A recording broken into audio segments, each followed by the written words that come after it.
Atos 2, 37 a 47. Ouvindo ele estas coisas, compungiu-lhes o coração e perguntaram a Pedro e aos demais apóstolos: que faremos, irmãos? Respondeu-lhe Pedro: arrependei-vos e cada um de vós seja batizado em nome de Jesus Cristo para a remissão dos vossos pecados, e recebereis o dom do Espírito Santo, pois para vós outros é a promessa, para vossos filhos e para todos os que ainda estão longe, isto é, para quantos o Senhor nosso Deus chamar. Com muitas outras palavras deu testemunho e exortava-os, dizendo: salvai-vos desta geração perversa. Então os que lhe aceitaram a palavra foram batizados, havendo um acréscimo naquele dia de quase 3.000 pessoas, e perseveravam na doutrina dos apóstolos e na comunhão, no partir do pão e nas orações. Em cada alma havia temor, e muitos prodígios e sinais eram feitos por intermédio dos apóstolos. Todos os que creram estavam juntos e tinham tudo em comum. Vendiam as suas propriedades e bens, distribuíam o produto entre todos à medida que algum tinha necessidade. Diariamente perseveravam unânimes no templo, partiam pão de casa em casa e tomavam as suas refeições com alegria e singeleza de coração, louvando a Deus e contando com a simpatia de todo o povo. Enquanto isso, acrescentava-lhe o Senhor dia a dia o que iam sendo salvos. Amém. Amém. Esse é o livro de Atos dos Apóstolos, livro histórico. Esse livro o Dr. Lucas escreveu e nós só nos referenciamos nele por questões de descrição. Não é um livro que nós costumamos usar eles para teologicamente representar algo, mas Lucas observou o que a igreja no primeiro século fazia, ou o que a igreja começou a fazer. E hoje eu gostaria de comentar com os irmãos, conversar um pouco sobre o que é uma igreja saudável, partindo do princípio do início da formação da igreja do Senhor Jesus. Partindo desse princípio. Para a gente entender essa igreja, a gente precisa olhar um pouco a história. Na Galileia, lá em Jerusalém, tem uma história chamada a história de Jesus Cristo. Todo mundo lembra, né? Lembra? Jesus desse século, há alguns anos atrás, nascia, e aí existia uma promessa sobre o Jesus, e ele foi criado a partir de um casal, que existia um carpinteiro, e toda essa história que todo mundo já sabe. Jesus, aos 30 anos de idade, inicia seu ministério. Ministério em que está relatado nos 4 evangelhos que a gente lê sempre. 3 anos foram o suficiente para Jesus ensinar tudo aos seus discípulos. 3 anos, na minha concepção, Jesus formou sua igreja. 3 anos, Jesus cumpriu sua missão. Ele começou a juntar as pessoas, juntar 12 apóstolos, depois a multidão começava a seguir, e essa multidão só tinha a aumentar e só tinha a aumentar. Todos os textos de milagre que a gente estuda e que a gente lê, vê sempre uma multidão seguindo Jesus. A igreja já estava formada. A igreja de Jesus, aqui no livro de Atos, já existia. A sua doutrina já estava no coração das pessoas, já estava no coração dos apóstolos, e não era uma coisa difícil de entender. Tanto é que a promessa era: fica em Jerusalém aí um pouquinho, fica em Jerusalém, e quando o Espírito Santo descer sobre vocês, o poder vai descer sobre vocês, e vocês vão ser minha testemunha aqui em Jerusalém, aonde? Em toda a Judéia, Samaria e aos confins da terra. Essa era a missão da igreja. Quando a gente olha a missão da igreja, e a gente não entende que essa missão só foi dada depois de todo um ensino e de todo um cuidado, a gente fica pensando: até onde a gente vai como igreja? Igreja saudável é igreja abençoada por Deus. Eu creio que essa igreja é. Mas eu gostaria de tratar alguns pontos com os irmãos acerca do texto que a gente leu. E a primeira coisa que eu gostaria de mostrar, primeiro ponto, deixa a Bíblia aberta aí, vamos para o versículo 38. Primeira coisa de uma igreja saudável, primeiro ponto, que uma igreja saudável precisa ser para poder ser saudável. Ela precisa de arrependimento. Primeira coisa de uma igreja saudável é ser uma igreja arrependida. Está lá o texto, ó.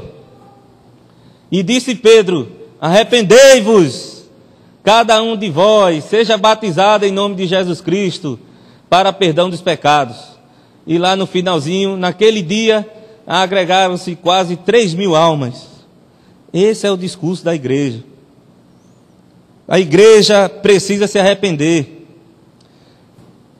Desconfie da igreja que todos os membros dela só vêm para a igreja porque vai receber uma cura. Que todos os membros dela vai vir para receber alguma coisa que não seja perdão dos pecados.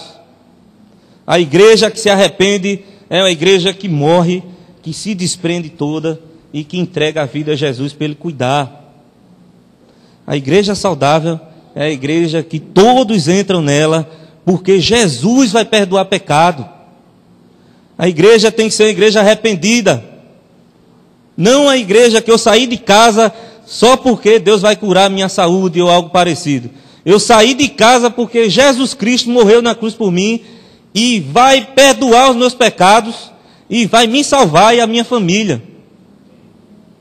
Eu digo sempre à igrejinha lá de Camela: meus irmãos, o evangelho é mais ou menos assim. Isso é um pensamento meu. Se Deus não quisesse mais curar ninguém, nem dar nada a ninguém mais, Ele continuava sendo Deus e mais ainda. O que a gente precisava a gente já tem.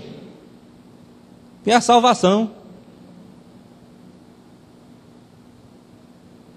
Deus já deu tudo que a gente precisava. O nome no livro da vida. A igreja arrependida entende Deus assim. Pode passar o que for, ele fica. Porque o arrependido sabe que se errar amanhã, tem o perdão para continuar a jornada. Quem já leu aqui O Peregrino? Se não leu, quem viu o filme? Tinha hora que dava um sufoco, né? Não vai acabar essa jornada. É a vida do cristão. Parece que não tem fim, mas tem. E o arrependimento é o caminho da igreja. A igreja saudável tem que se arrepender. Quem lembra aqui do texto do capítulo 3 de João? Jesus e Nicodemos. Nicodemos, você tem que nascer de novo. E aí Nicodemos: mas pode nascer de novo, entrar na barriga da mãe de novo, desse tamanho? Está vendo que tu não entendeu o que é nascer de novo? Você tem que nascer da alma agora. Todos nós temos que nascer de novo e o arrependimento é o caminho. É o caminho. É o caminho. Segundo ponto: perseverança nos relacionamentos. Toda igreja saudável persevera nos relacionamentos. Versículo 42. E perseveraram na doutrina dos apóstolos e na comunhão, no partir do pão e nas orações. Todos nós vivemos relacionamento. Tempo todo nós estamos nos relacionando. Aí você pensa comigo: mas quando eu estou sozinho, você está se relacionando também. Ou você se esqueceu que Deus é onipresente? Você está sozinho, você acha que está, Deus está com você. É um relacionamento, gente. Perseverar nos relacionamentos. Quando eu leio esse texto, e perseveravam na doutrina dos apóstolos e na comunhão e no partir do pão e nas orações, eu consigo ver dois tipos de relacionamento que a igreja precisa, uma igreja saudável faz. Primeiro, relacionamento com as pessoas. Doutrina dos apóstolos, comunhão, partir do pão, são momentos de relacionamentos que a gente tem entre as pessoas. E o segundo tipo de relacionamento é o relacionamento com Deus. Quando você ora, você não está mais do que tendo um relacionamento com seu Deus, com o Pai. Relacionamento é conversar, relacionamento é ouvir, relacionamento é chorar, é rir, Relacionamento é trocar os momentos. Ter esses momentos. Nunca estamos só. Pode pensar nisso. Nunca. Mesmo se a gente não estiver pensando em nada, Deus está lá cuidando da gente. Deus está cuidando da gente. Relacionamento com Deus é algo profundo, mas com as pessoas também. Relacionamento com as pessoas, para vocês entenderem, cresce a gente. Jesus, durante 3 anos, se relacionou com os discípulos e eles mudaram. Se você lê Pedro, pescador, e depois vê Pedro, pregador do Evangelho, se convertendo 3.000 pessoas, você vai entender o que relacionamento faz com a pessoa. Relacionamento molda. E aquele que está com o coração, entendendo que relacionamento é saúde da igreja, ajudando um ao outro a crescer no Evangelho, na fé, então a saúde vem, cura tudo. A gente se fecha às vezes, a gente é que sai perdendo. Vocês sabem que a pior doença do século hoje, se não é, mas já está a caminho, se chama depressão. E a depressão é a ausência de contato com gente. O depressivo, a primeira coisa que ele quer, se isolar. Se ele não colocar para fora o que ele está sentindo, não tem cura. E a gente tem que ter gente.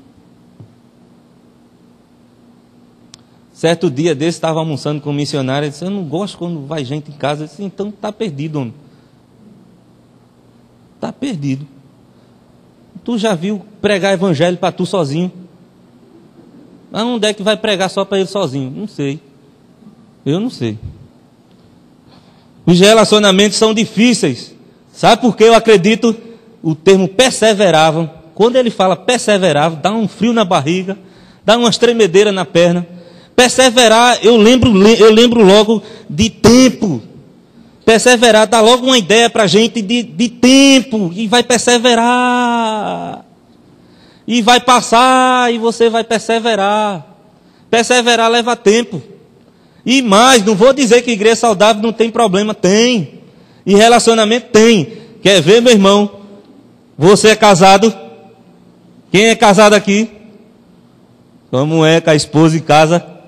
É quente o negócio. Mas é relacionamento que você tem. Você quer correr? Não, mas vai perseverar até morrer. Você vai ficar lá porque ama. Mas se relaciona.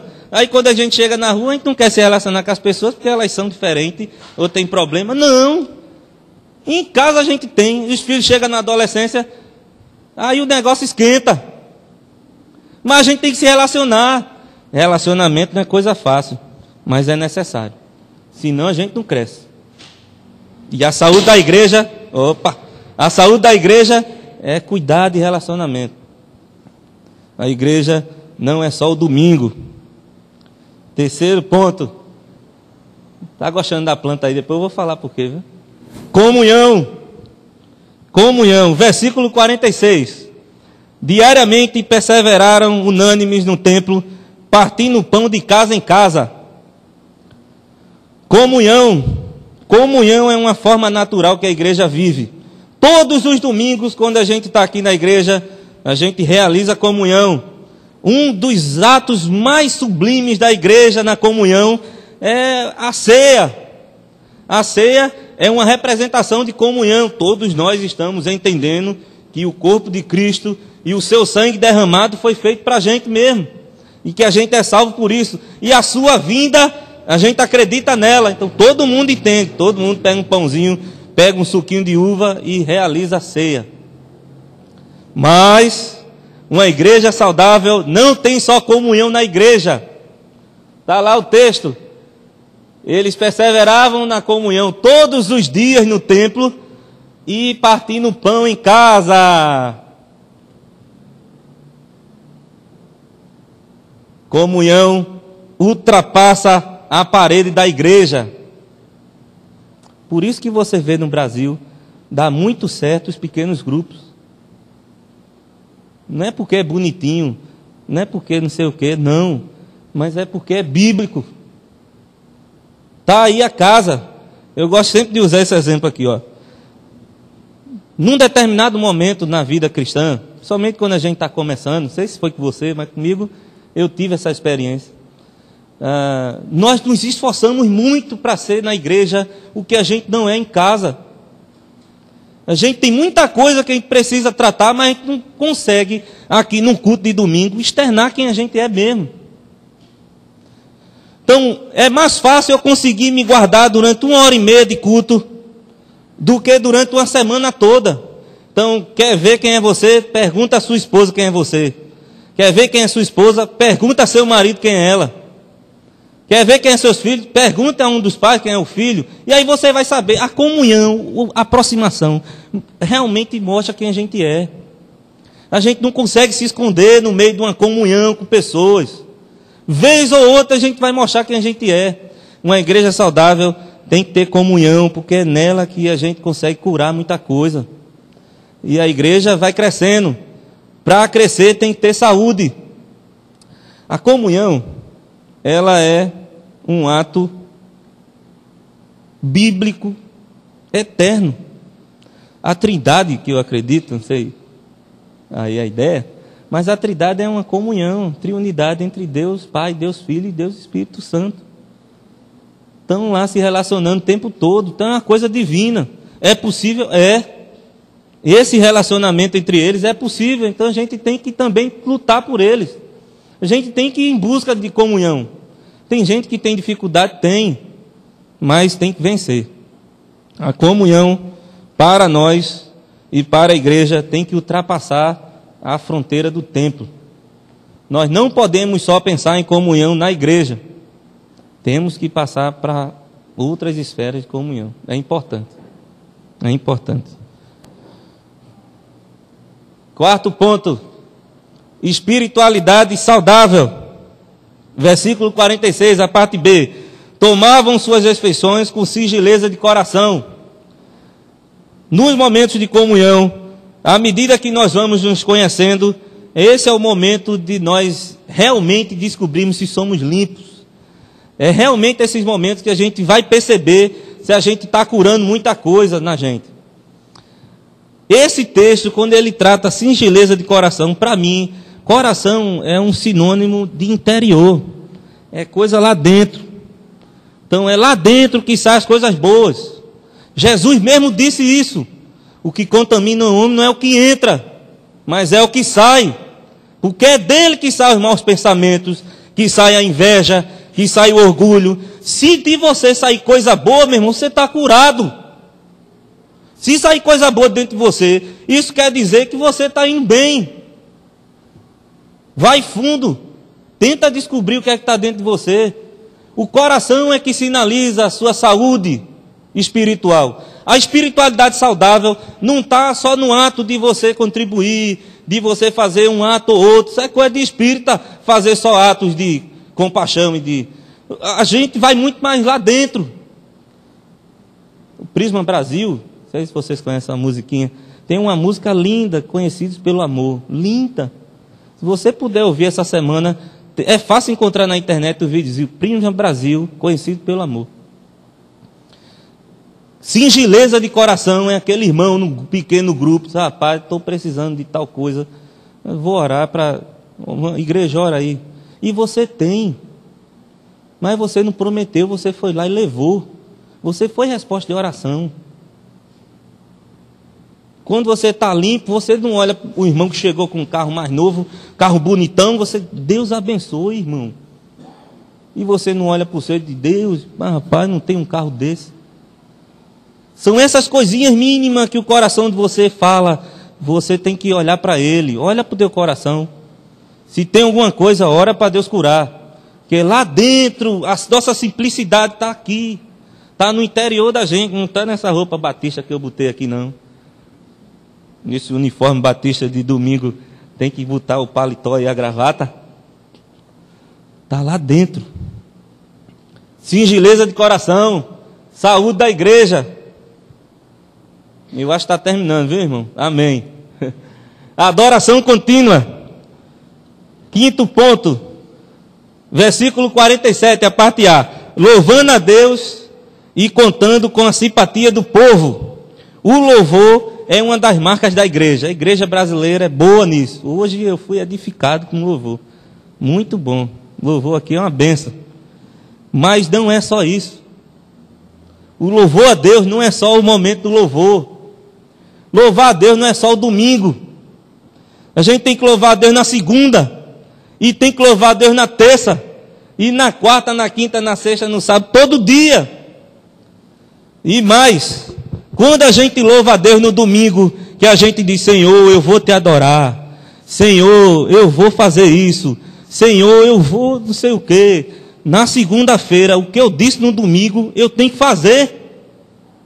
O que eu digo no domingo no louvor, ele não pode ficar só aqui no domingo. Chega a Deus, mas amanhã eu não me esqueço.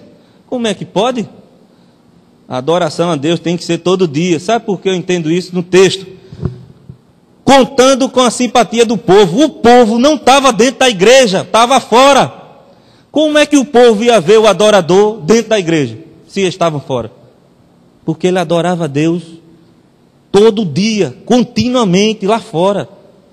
Nós não dependemos só do culto para adorar a Deus. A gente tem que adorar a Deus durante a semana. O culto é o momento da gente unir a força e estar junto. Mas a adoração a Deus é todo dia. Amém?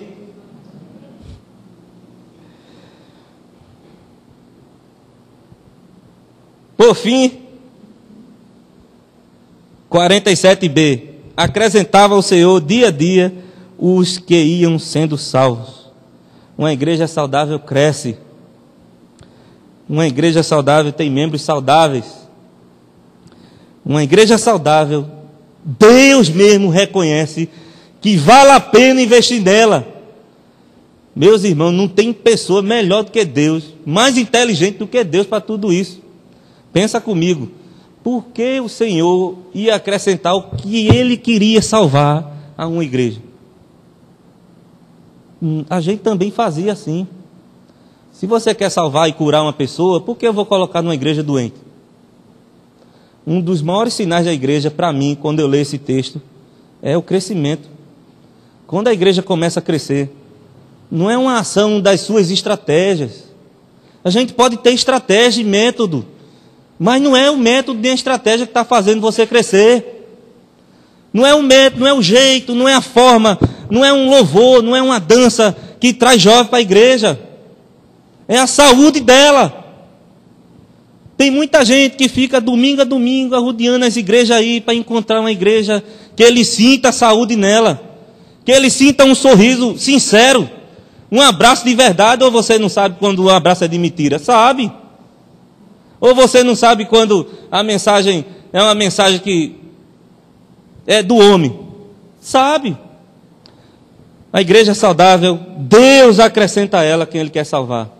Sabe por quê? Porque numa igreja saudável, quem está lá fora está doente. Então precisa de um lugar saudável para ser curado. Deus não vai colocar uma pessoa doente num lugar doente. Fez nada.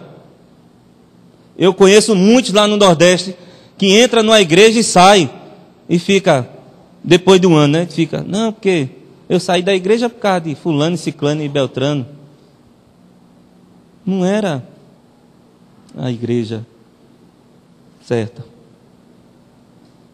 A Bíblia ela é muito clara. A igreja que cresce é uma igreja saudável.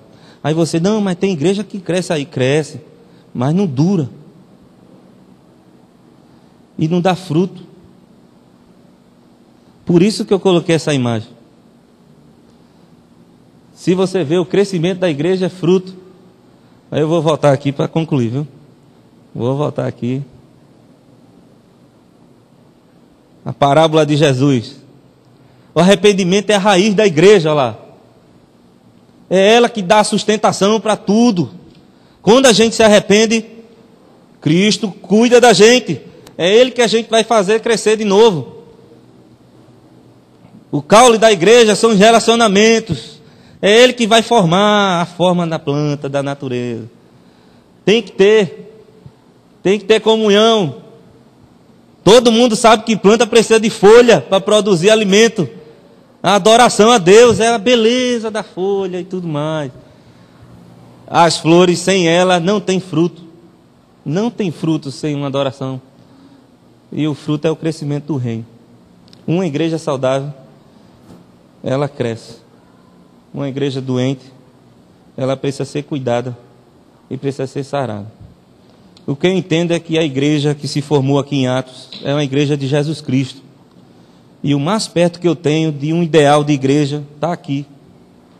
Então, olhar para a Bíblia é olhar para a verdade do Evangelho. E entenda o seguinte: você é a igreja. Eu lembro sempre aos meus velhinhos lá em Camela: gente boa, por que seu marido não está aqui? Por que seu filho não está aqui? Ah, é pastor, eu chamo ele, mas ele não quer vir. Mas ele não precisa vir, não. Quantos textos durante a semana você lê lá? Quantas vezes na hora da refeição você chama eles para orar? Como é que você quer que ele chegue na igreja se ele não sabe para que serve a igreja? O grande evangelista baptista Billy Graham diz o seguinte, ó: existe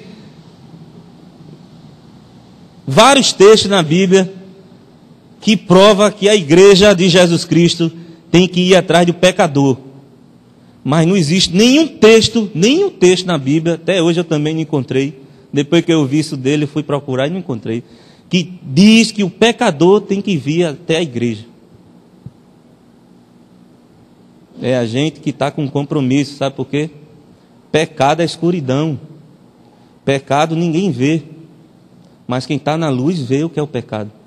É a gente que tem essa luz. É a gente que tem que pensar na igreja. É a gente que tem que pensar nas pessoas. Na nossa família. Não é só olhar agora porque a gente está com conteúdo suficiente para ir para o céu, que a gente agora está na situação melhor. Não. Vamos pensar no povo. Vamos pensar em quem a gente ama. Vamos orar. Vamos ser igreja saudável e olhar lá para fora. Deus quer acrescentar à igreja a quem Ele quer salvar. Uma igreja saudável cresce. E uma igreja saudável está lá no coração de Jesus. Ele vai indicar para a comunidade de Pirapozinho que Ele quer salvar. Agora isso tem que vir lá de dentro. E isso é bênção. Amém?